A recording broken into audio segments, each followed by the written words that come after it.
sendiri, harus ada temennya gitu. Ya harus ada partner, dengan siapa? Kang, kapan tanggal berdirinya Pomaksi? Terus siapa saja pendiri Pomaksi selain Akang? Gilang, dari yang mana Gilang? Mana?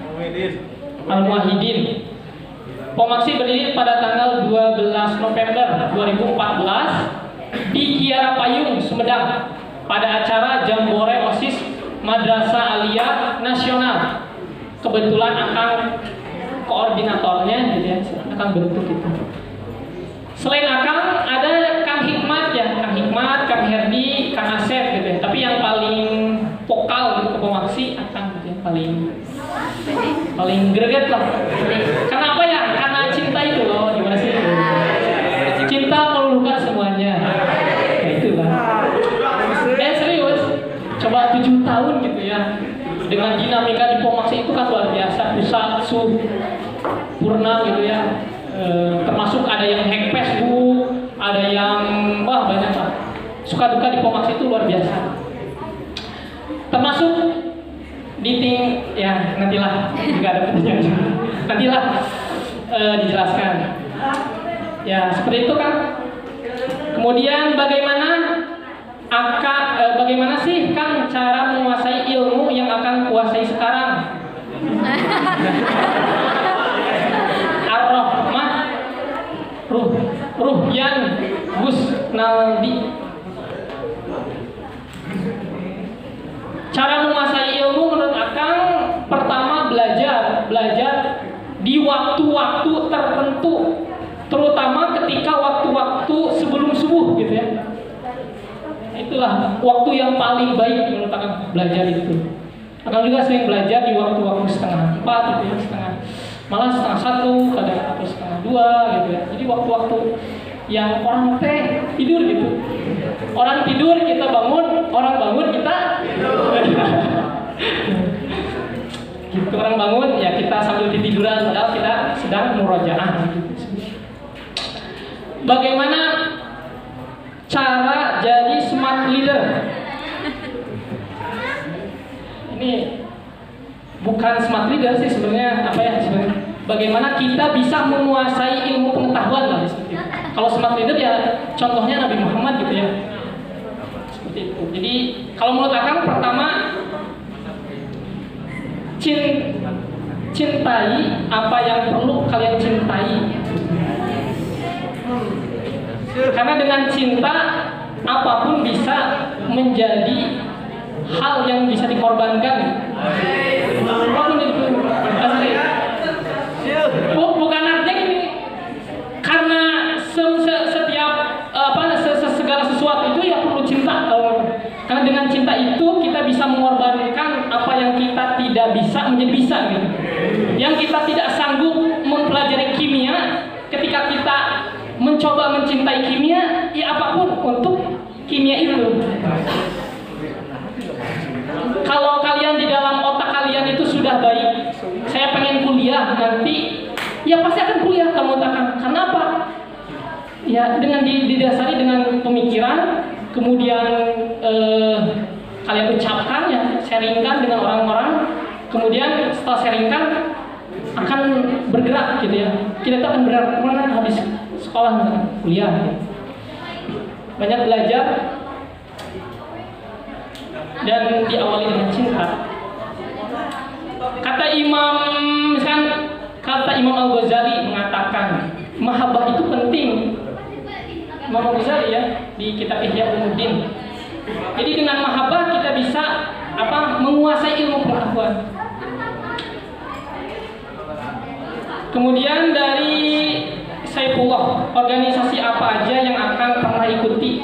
Mungkin akan bukan pengikut ya, akan menggagas dari awal gitu, seperti Pomaksi, Sukabumi Foundation gitu, mencoba untuk menggagas gitu. Kenapa akan menggagas? Karena ada maksud dan tujuan. Tujuan didirikan Pomaksi itu untuk mencetak pemimpin-pemimpin masa depan yang akan merubah nasib dari yang tadinya tidak baik menjadi baik. Yang tadinya kalian melihat di jalanan banyak yang ngemis-ngemis,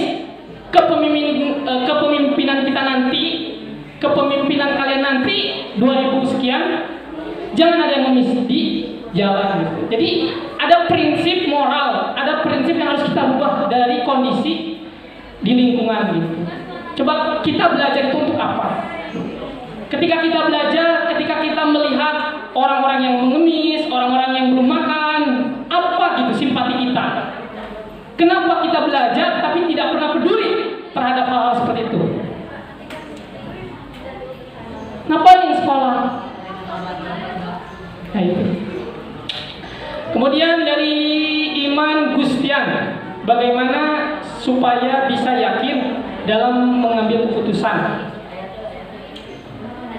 Ada kaidah menyatakan al-yakinu la yazalu bisyak. Keyakinan itu menghilangkan keraguan-keraguan. Ya.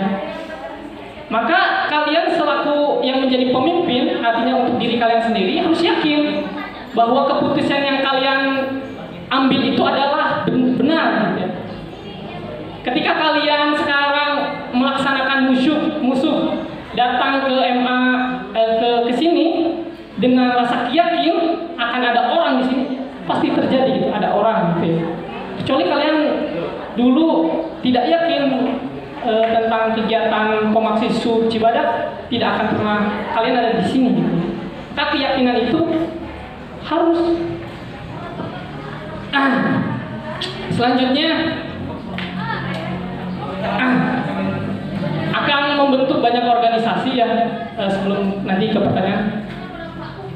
Salah satunya Komaksi gitu. Tadi telah dikatakan. Dan akan melihat bahwa kondisi sekarang itu lebih berat dari kondisi dulu. Jadi kondisi sekarang itu sangat berat gitu ya. Kalau dulu fokus melawan penjajah gitu ya, Soekarno ke Belanda, ke Den Haag, ke Jerman, ke Amerika Serikat, ya ada musuhnya itu Belanda gitu ya. Kalau sekarang musuhnya itu tidak ada gitu.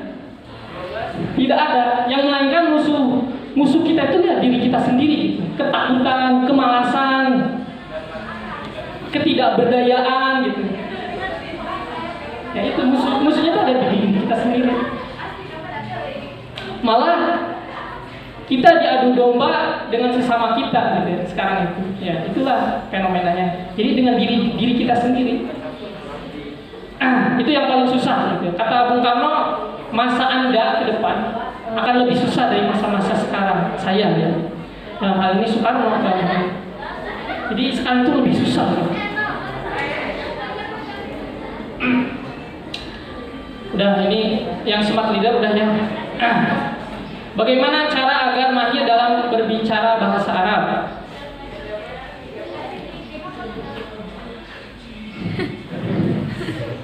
Nah, kalau menurut Akan, setiap aktivitas kita sudah ada bahasa Arabnya gitu. Seperti sholat, zikir gitu ya. Tapi bukan hanya sekedar sholat gitu. Maka kita mahir itu karena kita mengerti apa yang kita bacakan, seperti Allahu Akbar, apa sih maksudnya, apa sih maknanya gitu, apa sih artinya. Kemudian Allahu Akbar kabiro walhamdulillahi katsira wa subhanallahi bukratan wa asila, itu apa maksudnya?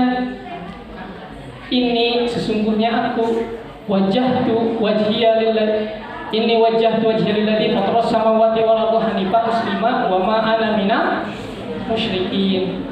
Inna sholati, sungguhnya sholatku, wa nusuki, hidupku, sholatku, segala aktivitasku, wa mahyaya, hidupku, wa mamati, dan matiku, lillahi rabbil alamin. Jadi ketika kita menggunakan bahasa Arab, kita renungi apa sih maksud dari tujuan tersebut gitu.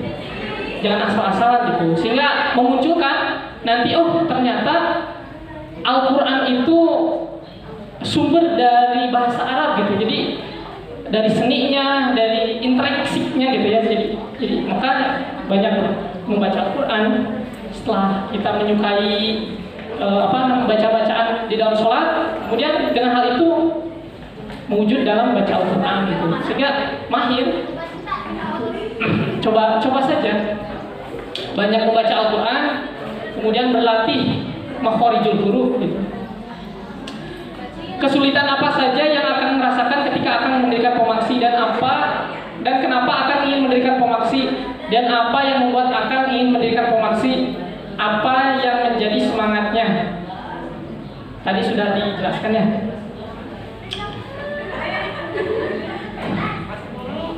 Apa motivasi akan masuk organisasi? Pertama, organisasi itu wadah. Organisasi itu wadah. Tanpa wadah kita sulit untuk bergerak. Misalkan Akang nih sekarang tidak bisa merubah sesuatu kalau Akang sendiri gitu ya. Sehingga diperlukan wadah. Nah, wadah itu adalah bagian dari fardu kifayah. Jadi organisasi itu kalau menurut Akang fardu kifayah. Fardu kifayah mengikutinya jadi sebagian jatah kita. Ada kaidahnya yang mengatakan misalkan di dalam usul fikih ma la yatimul wajib bahwa bihi wajib. Apa-apa yang menyebabkan sebuah kewajiban, jadi kita itu tujuannya itu mencetak manusia atau mencerdaskan manusia yang nantinya akan menjadi pemimpin. Sehingga apa-apa yang menuju ke sana hukumnya wajib pula. Ma la yatimul wajib bahwa bihi wajib. Maka mengikuti organisasi ya wajib, kalau mereka wajibnya itu wajib kifayah bagi orang-orang yang ingin berorganisasi. Ada juga misalkan di dalam Al-Qur'an dijelaskan wal takum minkum ummatun yad'una ilal khair wa ya'muruna bil ma'ruf wa yanhauna 'anil munkar. Hendaklah ada sebagian di antara kalian. Maksudnya ya sebagian, jadi tidak semua siswa madrasah ikut Pomaksi, tidak. Tapi orang-orang yang tergerak hatinya ini wa ya'muruna bil ma'ruf, untuk mengikuti sebuah kebenaran, kebaikan, wa yanhauna, dan mencegah anil munkar, keburukan. Itu dasarnya seperti itu. Apa sih motivasi Akang untuk mengikuti organisasi hingga ke jenjang kuliah? Kan tidak semua orang suka organisasi. Ya betul. Karena tidak semua orang suka organisasi, sehingga hanya sebagian orang lah yang beruntung untuk menjadi bagian dari melaksanakan amal ma'ruf nahi munkar tadi. Di konsepnya seperti itu. Apakah tujuan dan pandangan terhadap organisasi-organisasi yang akan bentuk, dan bagaimana menumbuhkan jiwa smart leader? Akan berpandangan bahwa problem umat Islam di seluruh dunia itu adalah kepemimpinan. Sangat susah menemukan orang yang jujur itu. Sangat susah orang yang menemukan yang disiplin itu. Ya, jadi problem kita itu sangat susah sekarang. Sehingga dibutuhkan kata pendapat filsuf seperti Bapak Hussein di Iran gitu ya, bahwa butuh satu regenerasi gitu, pengkaderan gitu. Meskipun mazhabnya Syiah, tapi memang bisa kita adopsi menjadi semangat kita gitu, bahwa regenerasi itu penting gitu.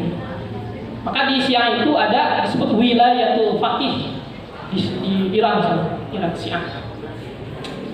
Nanti banyak belajar lah diskusi. Bagaimana caranya agar Pomaksi ini maju? Ya kalian berpartisipasi aktif menjadi pengurus Pomaksi. Nanti banyak ngobrol sama Akang, sama teteh-teteh yang lain, teman-teman yang lain gitu ya. Terus kalian berdialektik, ngobrol gitu ya. Apa sih yang kalian inginkan gitu ke depannya? Kenapa sih kalian punya masalah ini? Bagaimana penyelesaiannya gitu. Nah, ini udah motivasi Akang untuk menciptakan Pomaksi gitu ya tadi. Ialah yang mana nanti. Apa motivasi Akang bisa menjadi seperti sekarang ini? Pertama, keinginan diri sendiri ya kan? Keinginan diri sendiri, tidak ingin Akang dan keluarga Akang nanti, anak-anak Akang dan cucu-cucu tidak ingin seperti orang-orang yang banyak dizolimi hari ini, atau disebut tertindas lah, tidak boleh lah seperti itu. Minimal anak-anak akan, cucu-cucu akan itu bisa sejahtera gitu ya. Sehingga dari keinginan itu apapun akan lakukan. Salah satunya itu adalah pendidikan. Akan yakin bahwa pendidikan itu salah satu jalan untuk mencapai hal tersebut gitu, supaya nantinya itu sejahtera, supaya nantinya itu bahagia gitu, keluarga kita nanti gitu. Ya salah satunya itu pendidikan. Maka penting pendidikan, penting. Jangan orientasi bekerja dan uang dulu hari ini gitu. Tapi orientasinya kalian mengerti dan kalian bisa melaksanakan proses pendidikan. Itu orientasinya ke sana dulu gitu. Setelah kalian sudah punya ilmunya, insya Allah rezeki itu tidak akan kemana. Apa sih potensi unggul Akang sampai bisa membuat forum OSIS ini? Kenapa Akang membuat pemaksi? Ya tadi sudah dijawabnya, hampir sama.